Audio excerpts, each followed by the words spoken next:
আমি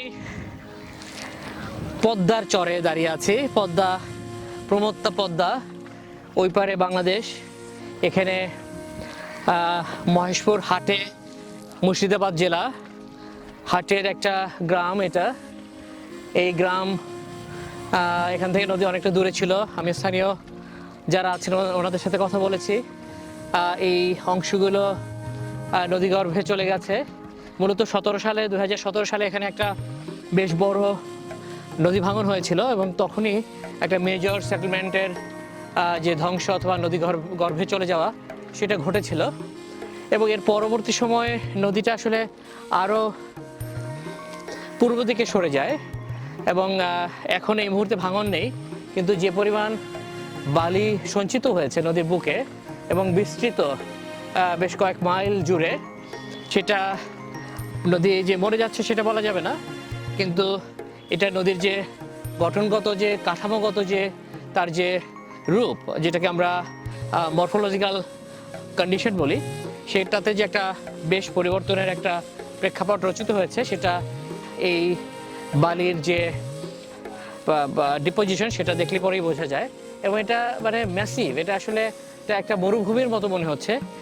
নদী মরে গেলে যে মরুভূমির মতো একটা প্রেক্ষাপট তৈরি করে, সেটা আসলে এখানে না আসলে পরে বোঝা যাবে না। এবং এখান থেকে খুব কাছেই চাঁপাইনবাবগঞ্জ, এই নদীটা নিচে গিয়ে চাঁপাইনবাবগঞ্জের ওই জায়গা থেকে বাংলাদেশ ঢুকেছে। এবং বাংলাদেশে ঢুকেও সেখানেও যে নদীর চর আছে, সেখানেও নদীর যে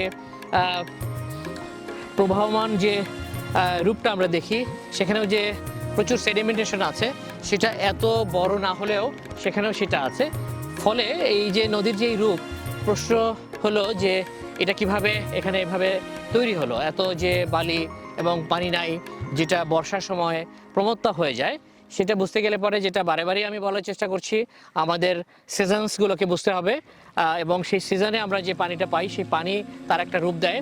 এবং মনসুন তারিত যে যে যে সিজন, যেটাকে আমরা বর্ষা কাল হিসেবে পাই, সেই মে মাস থেকেই শুরু হয়, জুন জুলাই আগস্ট সেপ্টেম্বর পর্যন্ত থাকে।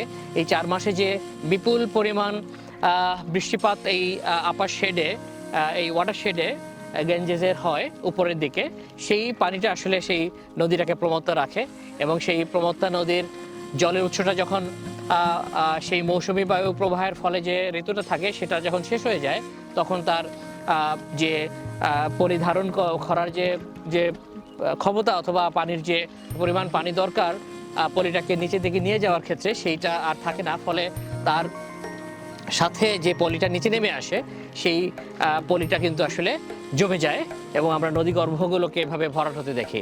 তো এটা নদীর একটা স্বাভাবিক প্রক্রিয়া, কিন্তু আমাদেরকে এটা বুঝতে গেলে পরে আমাদের সিজনসগুলোকে ভালো করে বুঝতে হবে এবং আমাদেরকে এই যে টোটাল যে রিজিওনাল জিওগ্রাফি, টোটাল যে আমাদের বিভিন্ন ধরনের ফেনোমেননের মধ্য দিয়ে নদীর যে ক্রমবিকাশ, নদীর যে বয়ে চলা, নদীর যে তার যে শক্তি অর্জন, তো নদীর যে জল পাওয়ার যে ব্যাপারটা আছে, সেগুলোকে আমাদেরকে বুঝতে হবে। এই যে বালিটা আমি ধরছি, এই বালুটা হিমালয়ের কোনো একটা পাহাড় থেকে এসেছে, অথবা ছোট নাগপুর প্লেটু থেকে এসেছে, অথবা এই রাজমহল যে পাহাড় আছে সেখান থেকে এসেছে। কোনো না কোনো জায়গা থেকে এই শিলা ক্ষয় হয়ে এই বালিটা নদীর জলের সাথে মিশে এসেছে। এটা যদি রাজমহল পাহাড় থেকে আসে, সেক্ষেত্রে তার যে রাজমহল পাহাড়ের যে বৈশিষ্ট্য, তার যে কেমিক্যাল কম্পোজিশন সেখানকার শিলার, সেই বিষয়গুলোর সাথে এটার একটা সংযোগ থাকবে।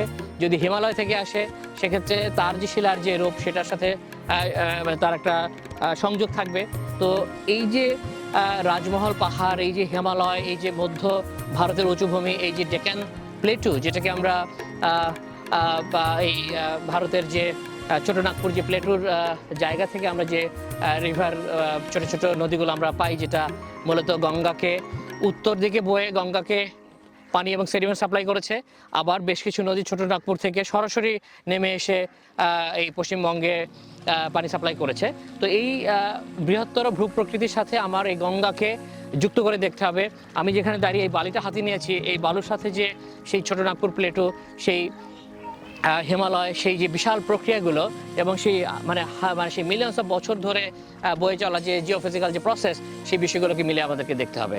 সুতরাং আমার কাছে খুব ভালো লাগছে যে শিলাটা আমি ধরছি, সেটা হয়তোবা গন্ডোয়ানা ল্যান্ড যখন একসাথে ছিল, যখন সেই পৃথিবীর মানে সেই যে প্যানজিয়া থেকে যখন মানে আমরা আলাদা হলাম, গন্ডোয়ানা ল্যান্ডে যখন আমরা ছিলাম, বিজ্ঞানের বিভিন্ন গবেষণা করার মধ্য দিয়ে আমরা যেটা জেনেছি যে সেই প্রায় 60 বা 70 মিলিয়ন বছর আগে যখন শিলা তৈরি হয়েছিল, এই বালিটা যেটা আমি এখন হাতে নিয়েছি সেটা হয়তোবা সেই সময়কার কোনো তৈরি হওয়া শিলার কোনো একটা অংশ। সুতরাং আমার অতীত সে মিলিয়নস অফ বছরের পুরনো অতীত, আর আজকের এই যে বর্তমানে আমার এই যে মানে যে বালুটা ধরা বা সে শিলার অংশটা ধরা, এটা আসলে মানে আলাদা করে চিন্তা করা বা ডিসকানেক্টেড ফ্যাশনে চিন্তা করাটা আসলে ডিফিকাল্ট। সুতরাং এটা একটা ভালো লাগা যে আমি অন্তত এই বৃহত্তর জায়গাতে এসে, যেখানে আমি শূন্য হয়ে গেছি, আমি একটা কণা হয়ে দাঁড়িয়েছি। এই এত বিস্তৃত যে নদীর যে রূপ, বিশাল বালির যে পাহাড় এখানে তৈরি হয়েছে, যে বিশাল মরুভূমির মতো যে কন্ডিশনটা তৈরি হয়েছে, গ্যাঞ্জেস ওই দিক থেকে প্রবাহিত হচ্ছে, উপর দিক থেকে প্রচুর জলরাশি এখন যেটুকু নামছে, এটা নিশ্চয়ই বর্ষাকালে আরও বেড়ে যাবে। সেইগুলো মিলিয়ে যে কন্ডিশনটা তৈরি হয়েছে, সেই জায়গাতে আসতে পেরে আমার খুবই ভালো লাগছে। তো সবাইকে ধন্যবাদ।